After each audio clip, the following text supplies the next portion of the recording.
السلام علیکم ورحمۃ اللہ وبرکاتہ۔ بسم اللہ الرحمن الرحیم۔ اللہم صلی علی محمد وعلی آل محمد وبارک وسلم۔ مدینہ کی ریاست ہم سب کے دل کی آواز ہے اور سارے مسلمانوں کا خواب ہے کہ مدینہ کی ریاست ضرور بننی چاہیے، لیکن اس سے پہلے یہ بات جاننا بہت ضروری ہے کہ میرے نبی جناب رسول پاک صلی اللہ علیہ وآلہ وسلم نے مدینہ کی ریاست کی بنیاد کیسے رکھی۔ جب میرے نبی کو نبوت ملی تو اس وقت مکہ کے اندر ہر قسم کی برائی عام تھی، ظلم عام تھا، ناانصافی عام تھی، جہالت عام تھی، قتل و غارت عام تھی، اور اونٹ کو پانی پلانے پر لڑائی چلتی تھی اور کئی سال تک لڑائی چلتی تھی۔ ایک دوسرے کو قتل کر کے ایک دوسرے کی کھوپڑی میں شراب پی جاتی تھی۔ بیت اللہ کے اندر بت ہی بت تھے اور ننگے طواف ہوتے تھے۔ تو یہ ساری چیزیں اور اس سے بھی بڑھ کر بہت زیادہ برائیاں عام تھیں۔ میرے نبی کو نبوت ملی، نبوت ملتے ہی میرے نبی نے لوگوں کو اللہ کی طرف بلانا شروع کیا، لوگوں کو دعوت دینا شروع کی کہ لوگوں ایک اکیلے اللہ سے ہوتا ہے، اللہ کے سوا کسی سے کچھ نہیں ہوتا۔ جب یہ کہنا شروع کیا تو سب سے پہلے اپنے ہی خاندان والے، اپنے ہی رشتہ دار دشمن بن گئے۔ اپنا چچا ابو لہب بدترین دشمن، اس کی بیوی ام جمیل بدترین دشمن، اور بے تحاشا تکالیف پہنچائی گئی میرے نبی کو سب سے زیادہ تکلیف کس موقع پر ہوئی کہ جب ابو لہب نے اپنے 2 بیٹوں سے کہا جنہوں نے میرے پیارے نبی کی 2 بیٹیوں سے نکاح کیا ہوا تھا کہ جاؤ اور جا کر محمد صلی اللہ علیہ وسلم کی بیٹیوں کو طلاق دے دو۔ وہ دونوں آئے اور بڑی گستاخی کی اور بہت بدتمیزی کی اور بڑی گستاخی کے انداز میں انہوں نے آ کر طلاق دی۔ میرے نبی کو بہت دکھ پہنچا۔ میرے نبی نے بد دعا دی کہ یا اللہ میں تجھ سے دعا کرتا ہوں کہ اپنے کتوں میں سے کوئی کتا اس پر چھوڑ دے۔ طرح کی تکالیف پہنچائی گئیں، راستے میں کانٹے بچھائے جاتے اور اوجڑی میرے نبی کے اوپر ڈال دی جاتی، کوئی جھوٹا کہتا اور کوئی جادوگر کہتا، اور تسلی دینے والے حضرت خدیجہ رضی اللہ تعالی عنہ اور آپ کے چچا ابو طالب، یہ 2 حضرات میرے نبی کو بہت سپورٹ کرتے تھے۔ جب حضرت خدیجہ رضی اللہ تعالی عنہ بہت بڑی تاجر تھیں، اپنا سارا مال حضور پاک صلی اللہ علیہ وآلہ وسلم پر لٹا دیا۔ جب ان کا انتقال ہوا اور آپ کے چچا کا انتقال ہوا تو آپ تنہا رہ گئے، اور اس کے بعد مکہ والوں نے آپ کو مزید پریشان کرنا شروع کیا۔ آپ نے سوچا کہاں جاؤں، کن کو دعوت دوں، تو طائف کی طرف گئے، پیدل سفر کیا۔ جب طائف گئے تو طائف والوں نے پتھر مار کے وہ حال کیا کہ زمین بھی کانپ اٹھی اور اللہ کا عرش بھی ہل گیا کہ یہ کس کے ساتھ یہ سلوک ہو رہا ہے۔ جسم لہو لہان ہو گیا اور پاؤں سے خون، پنڈلیوں سے خون، پورے جسم سے خون نکل رہا ہے، جوتے خون سے بھر چکے ہیں۔ اتنی تکالیف پہنچائی گئیں۔ اس کے بعد جو صحابی مسلمان ہوتے تھے، جس صحابی نے کلمہ پڑھا، کلمہ پڑھتے ہی ان کو بھی طرح کی تکالیف پہنچائی جاتی تھیں، اور انہوں نے بھی قربانی کے لیے اپنے آپ کو آگے پیش کیا۔ حضرت ابوبکر صدیق رضی اللہ تعالی عنہ مکہ کے بہت رئیس انسانوں میں ان کا شمار ہوتا تھا، کپڑے کے بہت بڑے تاجر تھے۔ جب اسلام قبول کیا تو اس کے بعد اپنا سارا مال لٹا دیا، اپنا سب کچھ لٹا دیا۔ حضرت مصعب بن عمیر رضی اللہ تعالی عنہ خوبصورت نوجوان تھے، اچھے سے اچھا کپڑا پہنتے تھے، اچھے سے اچھی خوشبو لگایا کرتے تھے۔ مکے کی جس گلی سے گزرتے تھے لوگ خوشبو سے پہچانتے تھے کہ یہاں سے مصعب گزرے ہیں، یہ وہی مصعب بن عمیر ہیں۔ اسلام قبول کیا، باپ کو پتہ چلا، گھر میں قید کر لیا، سب کچھ چھین لیا اور وہاں سے بھاگے، پھر مدینہ کی ہجرت کی۔ اب مدینہ کے اندر میرے نبی مسجد نبوی میں بیٹھے ہوئے ہیں، سامنے سے مصعب بن عمیر رضی اللہ تعالیٰ عنہ گزر رہے ہیں، جسم پر صرف ایک چادر ہے، وہ بھی پھٹی ہوئی، پاؤں میں جوتا نہیں ہے۔ یہ منظر دیکھ کر میرے نبی کی آنکھوں سے زاروں قطار آنسو نکلنا شروع ہوئے۔ کہا مصعب کی قربانی پر رو رہا ہوں کیا جوانی تھی اور کیسی ٹھاٹ باٹ کی زندگی تھی مکہ کے اندر. اللہ اور اس کے رسول کی محبت میں سب کچھ قربان کر دیا. یہ صرف مصعب بن عمیر رضی اللہ تعالیٰ عنہ کی کہانی نہیں، ہر صحابی کی یہ کہانی ہے. سب نے قربانیاں دیں. 13 سال مکہ میں محنت ہوئی، پھر مکہ سے ہجرت کر کے مدینہ تشریف لائے، اور مدینہ کے اندر بھی قربانیاں ہی قربانیاں. انصار نے بہت بڑی قربانی دی کہ اپنا سب کچھ مہاجرین کے ساتھ بانٹا، آدھا کیا. پھر مدینہ کے اندر پھر غزوہ بدر ہوا، غزوہ احد ہوا. غزوہ احد کے اندر 70 صحابہ شہید ہو گئے. میرے نبی کے دندان مبارک شہید ہوئے، اور میرے نبی کے چچا حضرت حمزہ رضی اللہ تعالیٰ عنہ کو بے دردی کے ساتھ شہید کیا گیا. ہندا نے کان کاٹے، ناک کاٹا، سینہ چیر کر کلیجہ اندر سے نکالا اور کلیجے کو چبایا. اتنی بے دردی سے میرے نبی کے چچا کو شہید کیا گیا. بڑے بڑے صحابہ شہید ہوئے. غزوہ خندق ہوا. غزوہ خندق کے اندر پیٹ پر پتھر باندھے گئے، لیکن مدینہ کے اندر ریاست مدینہ کی بنیاد پڑ گئی، اور وہاں لوگوں نے اثار اور ایسا اثار قائم کیا اور ایسی قربانی دی جس کی مثال پوری کائنات میں کہیں نہیں ملتی. ایک دوسرے کو اثار قربانی سکھائی جا رہی ہے. سارے بھوکے ہیں. ایک گھر میں بکرے کی سری آتی ہے اور وہ کہتا ہے کہ پہلے میرا ہمسایہ کھائے گا، دوسرے گھر میں جاتی ہے. اسی طرح بکرے کی سری 7 گھروں کا چکر لگا کر واپس اسی گھر میں آ جاتی ہے. جس گھر سے وہ چلی تھی کوئی ایک نہیں کھاتا. قربانی سکھائی جا رہی ہے اور ہمسایوں کے ساتھ اچھا سلوک سکھایا جا رہا ہے. ابن عباس رضی اللہ تعالیٰ عنہ کہتے ہیں کہ سالن پہلے میرے یہودی ہمسائے کو دو، جب وہ کھائے گا اس کے بعد میں کھاؤں گا. اپنے یہودی ہمسایوں کا اتنا خیال رکھا جا رہا ہے، اور ماں باپ کی عزت، احترام، ادب سکھایا جا رہا ہے. نماز قائم کی جا رہی ہے اور زکوٰۃ قائم کی جا رہی ہے. پردے کا نظام قائم ہو رہا ہے، اور جب پردے کا حکم آیا تو فوراً پردہ شروع کر دیا. شراب کو ختم کیا گیا، ہر قسم کی جوئے کو، شراب کو، ہر قسم کی برائی کو ختم کیا جا رہا ہے. آپس میں محبت قائم کی جا رہی ہے. ایک ریاست بنائی جا رہی ہے، ایک ریاست کی بنیاد رکھی جا رہی ہے. اور یہ ساری قربانیاں دینے کے بعد 10 سال میرے نبی نے مدینہ میں یہ قربانیاں دیں. 13 سال مکہ اور 10 سال مدینہ کے اندر. 23 سال قربانیاں دیتے دیتے ریاست مدینہ کی بنیاد رکھ کر میرے نبی دنیا سے چلے گئے.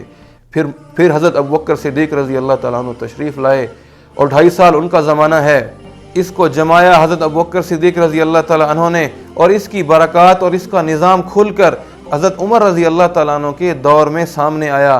حضرت عمر رضی اللہ تعالیٰ عنہ نے پوری سلطنت کا ایسا خوبصورت نظام بنایا کہ آج گورے بھی کہتے ہیں کہ ہمارے جو ملک چلتے ہیں وہ عمر رضی اللہ تعالیٰ عنہ کے قوانین پر چلتے ہیں. اور افسوس کی بات ہے کہ خود مسلمان کو نہیں پتا کہ عمر رضی اللہ تعالیٰ عنہ نے کن بنیادوں پر مدینہ کی ریاست کا نظام چلایا تھا، نظام بنایا تھا.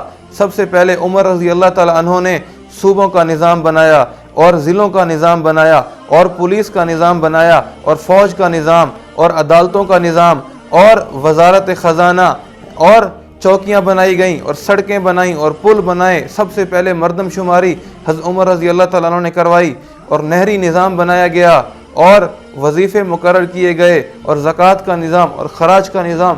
انتہائی خوبصورت نظام، کوئی ایک چیز نہیں چھوڑی عمر رضی اللہ تعالیٰ عنہ نے، اور انتہائی خوبصورت نظام بنایا گیا. 22 لاکھ مربع میل پر حکومت پھیل چکی تھی.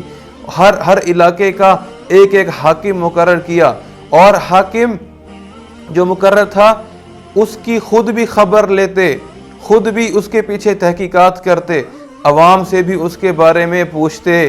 اور سب سے پہلے تحقیقاتی کمیشن حضرت عمر رضی اللہ تعالیٰ عنہ نے بنائے. اپنے ہی حاکموں کے خلاف تحقیقاتی کمیشن بناتے، اور ان سے پوچھ گچھ ہوتی. عمر رضی اللہ تعالیٰ عنہ مدینہ کی گلیوں میں جا رہے ہیں تو پیچھے سے آواز آئی کہ اے عمر، آپ قانون بنانے کے بعد مطمئن ہو گئے؟ کیا آپ سمجھتے ہیں کہ قانون بنا دینے کے بعد آپ اللہ کے عذاب سے بچ گئے؟ تو حضرت عمر نے کہا کیا ہوا؟ کہ آپ کو نہیں پتا کہ ایاز بن غنم جو مصر کا حاکم ہے، اس نے اپنے گھر کے باہر محافظ کھڑا کیا ہوا ہے، اور وہ باریک کرتا پہنتا ہے. عمر رضی اللہ تعالیٰ عنہ فوراً جلال میں آئے اور محمد بن مسلمہ کو بھیجا. کہا جاؤ اور इयाज को जिस हालत में पाओ पकड़ कर ले आओ। जब वो गए देखा कि वाकई ही वहां पर एक मुहाफिज भी खड़ा है, उन्होंने बारीक कुर्ता भी पहना हुआ है और ये पूरे मिस्र के हाकिम हैं। उनको उठाकर लाए मदीना मुनव्वरा। उमर रजी अल्लाह ताला अन्हु, देखें क्या कैसी खूबसूरत सल्तनत बनाई गई, कैसा खूबसूरत निज़ाम है।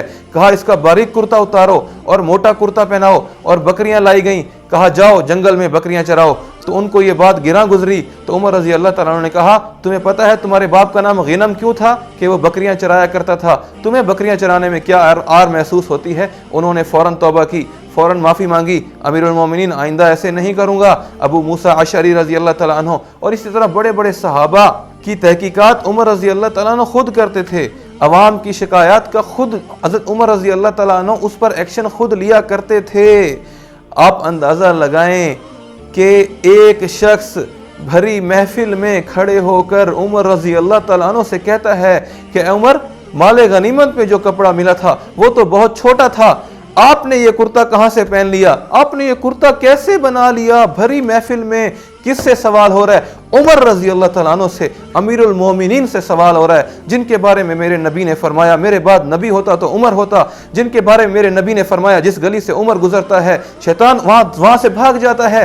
उनसे पूछा जा रहा है और वो जवाब दे रहे हैं। मेरे भाइयों, आज के जज, आज के वकील, आज के हुक्मरान, आज के सियासतदान, मुल्क पर हुकूमत करने वाले और छोटी सी सल्तनत पर हुकूमत करने वाले, वो क्या कहते हैं कि हमसे कौन पूछ सकता है? हमसे पूछने वाला कौन होता है? हम क्यों जवाब दें? एक कुर्ते का हिसाब अवाम ले रही है अमीरुल मोमिनीन से। अमीरुल मोमिनीन, जो माले गनीमत में कपड़ा आया था वो बहुत छोटा था, वो तो आपको पूरा नहीं आता था, आपने ये कुर्ता कैसे बना लिया? इसका हिसाब दें, अमीरुल मोमिनीन कहते हैं मेरे भाई। और अमीरुल मोमिनीन जवाब दे रहे हैं, मेरे भाई जो मेरे हिस्से में कपड़ा आया था उससे मेरा कुर्ता नहीं बन सकता था, और जो मेरे बेटा अब्दुल्ला इब्न उमर उसके हिस्से का कपड़ा उसने मुझे दे दिया, उन दोनों कपड़ों को मिलाकर मैंने ये कुर्ता बनाया है। वो एक कुर्ते का हिसाब दे रहे हैं। आज बड़े बड़े महल खड़े किए हुए हैं, जवाब मांगो तो जवाब नहीं देते और कहते हैं हम जवाब नहीं देंगे। इतना बड़ा जुल्म कहां से बनाया कि तुम्हारे बच्चे बाहर कहाँ रह रहे हैं? बाहर तुमने महल बनाए हुए हैं। जब जजों से सवाल होता है तो वो कहते हैं हम जवाब नहीं देंगे। जब सियासतदानों से सवाल होता है वो कहते हैं हम जवाब नहीं देंगे। जब ताजरों से सवाल होता है वो कहते हैं हम जवाब नहीं देंगे। तो जवाब नहीं देंगे मेरे भाइयों तो रियासत कैसे चलेगी? तो मदीना की रियासत कैसे बनेगी? जैसे मैंने पहले बताया, इसको बनाने के लिए हम सब ने मिलकर कुर्बानियां देनी हैं। और उसके बाद वक्त गुजरता रहा, फिर 27 रमज़ान की मुबारक रात को, बाबरकत रात को अल्लाह ताला ने मुबारक सरजमीन पाकिस्तान को बनाया। पाकिस्तान का मतलब क्या? ला इलाहा इल्लल्लाह। और पाकिस्तान से क्या मुराद है? पाक सरजमीन। इस सरजमीन, पाक सरजमीन को इसलिए बनाया था कि एक ऐसी धरती होगी जहां मुसलमान खुलकर अल्लाह के हुक्म के मुताबिक और जनाब रसूल पाक सल्लल्लाहु अलैहि वसल्लम के तरीके के मुताबिक ज़िंदगी गुजारेंगे, जहां पर हमारी माओ बहनों की इज्जतों की हिफाजत होगी, जहां पर हम खुल्ला नमाज पढ़ सकेंगे और जहां पर इंसाफ होगा और जुल्म नहीं होगा, और जहां पर हमारे हाकिम हमारे रखवाले होंगे। और फिर हुआ क्या कि 70 साल से ज्यादा अरसा हो गया, इस्लाम नाम की कोई चीज नजर नहीं आती। अपनी ही बेटियों की इज्जतें नीलाम करने पर लगे हुए हैं और अपने ही मुल्क को खाने पर लगे हुए हैं। जिस किश्ती में सवार हैं हम सब मिलकर उसमें सुराख कर रहे हैं और जिसको जितना दाव लगता है वो लगा रहा है और किश्ती में सुराख कर रहा है, और फिर कह रहा है कि मल्लाह को कि तुम किश्ती सही नहीं चला रहे। मेरे भाइयों, हम सब मिलकर मल्लाह की मदद करें। 70 साल से हुक्मरानों ने लूट के बेड़ा गर्क कर दिया, पूरे मुल्क का कर्जों में डुबो दिया और अपने घर बनाए, अपने महल बनाए। ये हकीकत है, ये कोई कहानी नहीं है। बाहर मुल्कों में जायदादें बनाई, बाहर मुल्कों में अपने बैंक बैलेंस भरे गए, और जब जवाब मांगो और जब हिसाब लो तो अमीरुल मोमिनीन तो एक कुर्ते का हिसाब दे रहा है और इतने बड़े बड़े बैंक भरे पड़े हैं, बड़े बड़े महल हैं, बड़ी बड़ी जायदादें हैं, इनका हिसाब देने के लिए तैयार नहीं। पूरे मुल्क को कर्जों के अंदर डबो कर रख दिया, पूरी हर बच्चा कर्जदार बन गया। ये सब कैसे हुआ? कोई कानून नहीं बना, 70 साल से ज्यादा अरसा हो गया, कोई निजाम नहीं बना, कोई कानून नहीं बना। मेरे भाइयों, इस मुल्क के ऊपर, इस मुल्क को बनाने के लिए हमारे बड़ों ने कुर्बानियां दी हैं, हमारी माओ बहनों की इज्जतें नीलाम हुई हैं इसको बनाने के लिए। और दरिया रावी खून से बह गया, लाशों से भर गया, तब जाकर ये मुल्क बना है। और उन्होंने ये मुल्क इसलिए बनाया था कि हम इसको मदीना की रियासत बनाएंगे। उनका ख्वाब था कि ये मदीना की रियासत बनेगा। फिर एक हुक्मरान आता है इमरान खान, जो नारा लगाता है मदीना की रियासत का। हम सब तो ये चाहते हैं, हम सब सारे गिरोह, सारी जमातें, सारे पूरे पाकिस्तान के मुसलमान ये चाहते हैं कि ये मदीना की रियासत बने, लेकिन कोई नारा नहीं लगाने वाला था। फिर एक हुक्मरान आया, उसने नारा लगाया कि मैं इस मुल्क को मदीना की रियासत बनाऊंगा। और उसने बड़ी बड़ी कुर्बानियां दी, अपनी बीवी छोड़ी, बच्चे छोड़े, बीवी की आधी जायदाद उसको मिल रही थी, उसने वो छोड़ा। और आधी जायदाद छोड़कर जो बैठा हुआ है, उसको पैसों का लालच कैसे हो सकता है? जैसी आवाम वैसे हुक्मरान। ऐसे हुक्मरान, ऐसे आदिल हुक्मरान का, ऐसे ईमानदार हुक्मरान का और ऐसे खजाने की हिफाजत करने वाले हुक्मरान का हमारे ऊपर आना अल्लाह की बहुत बड़ी नेमत है। अल्लाह की नेमत है हमारे लिए। इस नेमत की कदर करें, इस हुक्मरान की कदर करें। मेरे भाइयों, ये मुल्क मेरा, आपका, हम सब का है। हमारा ये ईमान का तकाजा है कि हम अपने इस मुल्क से मोहब्बत करें और इस मुल्क को बनाने के लिए अपना किरदार अदा करें। और इस मुल्क को बनाने के लिए एक शख्स दिन रात मेहनत कर रहा है और दिन रात एक कर रहा है। हम उसके खिलाफ किसी प्रोपेगेंडे का हिस्सा ना बने। हिस्ट्री उठाकर देखें, मुसलमानों के खिलाफ कैसे प्रोपेगेंडे किए गए, आज भी वो प्रोपेगेंडे हो रहे हैं। और हम ना चाहते हुए भी हमारी नादान लोग, नादान अवाम उसका हिस्सा बन रहे हैं मेरे भाइयों, और अपने ही पांव पर कुल्हाड़ी मार रहे हैं और अपने ही मुल्क का नुकसान कर रहे हैं। आओ मिलकर इस मदीना की रियासत बनाने में इमरान खान का साथ दें, किसी प्रोपेगेंडे का हिस्सा ना बने। इतना ईमानदार हुक्मरान, हमें खुद याद है, आज से कुछ अर्सा पहले लोग कहते थे, बाहर के लोग, बाहर की हुकूमतें कहती थीं कि पाकिस्तानी ऐसे लोग हैं कि वो पैसे के लिए कुछ भी कर सकते हैं। और आज पूरी दुनिया मानती है कि पाकिस्तानी ईमानदार लोग होते हैं, पाकिस्तान का हुक्मरान ईमानदार है। मुझे खुद कितने लोगों ने कहा, कितने लोग आकर तारीफ करते हैं कि तुम्हारा हुक्मरान बहुत ईमानदार है। आज दुनिया के अंदर दो ही तो बड़े लीडर बाकी रह गए हैं, खुद तो देखें, एक इमरान खान, एक तैयब उर्दगान। अल्लाह की तरफ से ये नेमत है, इस नेमत की कदर करें और किसी प्रोपेगेंडे में नहीं आए और किसी की चाल में ना आए। ये रियासत मदीना बनाने की जिम्मेदारी हम सब की है। हम सब की ये जिम्मेदारी है कि हम अपने मुल्क को मदीना की रियासत बनाएं और इसमें इमरान खान का साथ दें। मेरे नौजवानों से गुजारिश है और माओं से, बहनों से गुजारिश है कि किसी प्रोपेगेंडा में आए बगैर आए, हम सब मिलकर हम जुड़ जाएं। हम कब तक टुकड़ों में बंटे हुए रहेंगे? 70 साल से ज़्यादा अरसा गुजर गया, हम टुकड़ों में बंटे हुए हैं और कभी ज़बान के नाम पर लड़ते हैं, कभी सूबे के नाम पर लड़ते हैं, कभी मज़हब के नाम पर लड़ते हैं, कभी सियासी जमात के नाम पर लड़ते हैं। आए हम सब मिलकर एक हो जाएं और अल्लाह ने ऐसा खूबसूरत हुक्मरान दिया है, उसकी मदद करें। अपने मुल्क को बनाने में हम सब अपना किरदार अदा करें। मैंने पहले बताया कि मदीना की रियासत बनाने के लिए 23 साल मेरे नबी को लगे, उसके बाद 2.5 साल का अरसा हज़रत अबू बकर सिद्दीक रज़ी अल्लाह तआला अन्हु का, उसके बाद हज़रत उमर रज़ी अल्लाह तआला अन्हु के ज़माने में जाकर इसकी सारी बरक़ात सामने आई। तो ये चंद दिनों, चंद महीनों, चंद सालों की बात नहीं है। इतने बड़े गंद को साफ करना, इस पर वक्त लगेगा। औरों को चांस दिया तो इमरान खान जैसे हुक्मरान को भी चांस देना चाहिए। ये मैं अपनी जिम्मेदारी समझता हूँ कि अपनी कौम से ये अपील करूँ, अपनी कौम से ये कहूँ कि आए हम सब मिलकर अपने गुनाहों से तौबा करें। हमारे ताजिर सच बोलना शुरू करें, हमारे हुक्मरान खजाने की हिफाजत करना शुरू करें, अवाम की खिदमत करना शुरू करें, झूठ बोलने से तौबा करें और जुल्म से तौबा करें। हमारी अवाम और हमारे हुक्मरान और हम सब मिलकर झूठ से, जुल्म से, नाइंसाफ़ी से तौबा करें। जिस मुल्क के अंदर नाइंसाफ़ी होती है, जिस मुल्क की अदालतें नाइंसाफ़ी करती हैं, वो मुल्क तबाह बर्बाद हो जाता है। जिस मुल्क की अदालतें इंसाफ करने पर आ जाती हैं, वो मुल्क ज़रूर ब-ज़रूर ऊपर आता है। उमर रज़ी अल्लाह तआला अन्हु के ज़माने में उबई बिन काब से उमर रज़ी अल्लाह तआला अन्हु की कोई बात आगे पीछे हो गई, मुकदमा अदालत के अंदर गया। ज़ैद बिन साबित रज़ी अल्लाह तआला अन्हु जज हैं। जब उमर रज़ी अल्लाह तआला अन्हु दाखिल हुए तो उन्होंने उमर रज़ी अल्लाह तआला अन्हु को थोड़ी ज़्यादा इज्जत दी। तो उमर रज़ी अल्लाह तआला अन्हु ने कहा, ये पहली बेअसूली तुमने कर दी। फिर जब मुकदमा आगे चला तो उबई बिन काब ने हज़रत उमर से कहा कि आप कसम खाइए।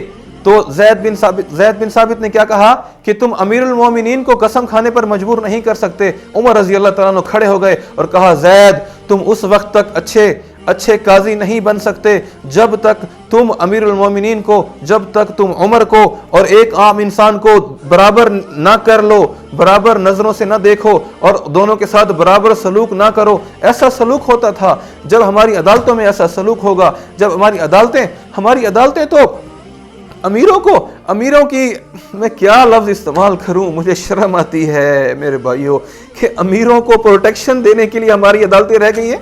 गरीब को इंसाफ नहीं मिलता, गरीब किधर जाए, गरीब कहाँ जाए? जब इस मुल्क के अंदर चीज़ें सस्ती की जाती हैं तो लोग ज़ख़ीरा अंदोज़ी शुरू कर देते हैं और चीज़ों के रेट बढ़ाना शुरू कर देते हैं। रमज़ान आता है, हम सब चीज़ों के रेट बढ़ा देते हैं। जब ये सब कुछ हो रहा है, माँ बाप को जलील किया जाता है और छोटी छोटी बातों पर कत्ल व गारत आम हो चुका है और सूद आम हो चुका है। जिसके पास 2 पैसे आते हैं वो सूद लेना देना शुरू कर देता है। जब ये सब कुछ हो रहा है तो मेरे भाइयों, हम अपने आप को कोसें। हम ये सब कुछ होने के बावजूद अल्लाह ने हमें एक ऐसा हुक्मरान दिया है जो फिर भी मदीना की रियासत बनाने की मेहनत कर रहा है और दिन रात कोशिश कर रहा है। अगर हमने इसका साथ ना दिया तो कल क़यामत के दिन क्या मुंह दिखाएंगे कि हमने कुछ भी नहीं किया? हम क्या मुंह दिखाएंगे और जनाब रसूल पाक सल्लल्लाहु अलैहि वसल्लम का सामना कैसे करेंगे कि इतनी खूबसूरत रियासत बनाने की बात हो रही है और हम उसको बनाने की बजाय, उसका साथ देने की बजाय उल्टा उसके अंदर रोड़े अटकाएं और उल्टा अपने गुनाहों से भी तौबा ना करें। मेरे भाइयों, आए हम सब मिलकर अपने गुनाहों से तौबा करें। आए हम सब मिलकर तौबा करें कि आज के बाद हम अपने मुल्क को अजीम तर बनाने के लिए अपनी सारी मेहनत, सारी कोशिश करेंगे और कुर्बानियाँ देंगे। जैसे सहाबा ने कुर्बानियाँ दी, जैसे सब ने अपना अपना किरदार अदा किया, ऐसे ही हम सब भी अपना अपना किरदार अदा करेंगे। मैं बहुत सोचता था कि मेरे मुल्क का ये हाल कब ठीक होगा, ये हालत कब ठीक होगी। जिससे बात करो कि भाई ऐसा ना करो, भाई धोखा ना दो, वो कहता है ये पाकिस्तान है मेरे भाई, इसमें ऐसे ही चलता है। भाई रिश्वत ना ले, ये पाकिस्तान है, या रिश्वत ना लूँ तो काम नहीं होता। मेरे भाई ये जुल्म ना कर, ये पाकिस्तान है, या जुल्म ना करूँ तो काम नहीं चलता। ये सुन सुनकर मेरे कान पक गए कि ये पाकिस्तान है, या ऐसा ही होता है, यहाँ क्या कब तक ये ऐसा होता रहेगा। आखिर मैंने नीयत की कि मैंने इस मुल्क के लिए कुछ करना है, कब तक मैं सुनता रहूँगा। तब जाकर मैंने ये बात करना शुरू की कि मैं अपना किरदार अदा करूँ इस मदीना की रियासत बनाने के लिए, पाकिस्तान को अजीम रियासत बनाने के लिए, क्योंकि ये मेरा मुल्क है, मैं इससे मोहब्बत करता हूँ, ये मेरे ईमान का तकाजा है, इसलिए मैं इसके लिए मेहनत कर रहा हूँ। इसलिए हाथ जोड़कर आप सबसे अपील कर रहा हूँ, हम सब मिलकर इस मुल्क को अजीम मुल्क बनाने में अपना किरदार अदा करें, मदीना की रियासत बनाने में अपना किरदार अदा करें, इमरान खान जैसे लीडर का साथ दें, अपने हीरोज़ की कदर करें। मेरे भाइयों, अगर ये चला गया, ये वक्त हमारे हाथ से चला गया तो सिवाय पछतावे के कुछ हासिल नहीं होगा। ये हुक्मरान हमारे हाथ से चला गया तो पछतावे के सिवा कुछ हासिल नहीं होगा। बताएं इसके बाद कौन है पीछे जो इस मुल्क को संभालेगा, जो दिन रात मेहनत कर रहा है। मैं एक दफ़ा फिर गुजारिश करता हूँ, मैं आपसे गुजारिश करता हूँ, आए हम सब मिलकर तौबा करें और इस नज़रिए में हम इमरान खान की मदद करें, इमरान खान का साथ दें। इस नेकी के काम में मेरा अल्लाह फरमाता है एक दूसरे की मदद करो, इस नेकी के काम में हम मदद करें। और एक बात ज़हन नशीन कर लें कि क़यामत के आने से पहले ना सिर्फ पाकिस्तान के अंदर रियासत की मदीना कायम होगी, बल्कि पूरी दुनिया के अंदर रियासत मदीना कायम होगी। पूरी दुनिया के अंदर इस्लाम का निज़ाम, इस्लाम की माशरत कायम होगी। ये बात पक्की और ढकी है, ऐसा होकर रहेगा। इसको बनाने के लिए मैं और आप अपना किरदार अदा करके चले जाएं ताकि हमारा भी इसमें हिस्सा पड़ जाए। अल्लाह ताला मुझे, आपको, मेरी पूरी उम्मत को, मेरे सारे मुल्क वालों को इस पर अमल करने की तौफीक अता फरमाए। आमीन या रब्बल आलमीन।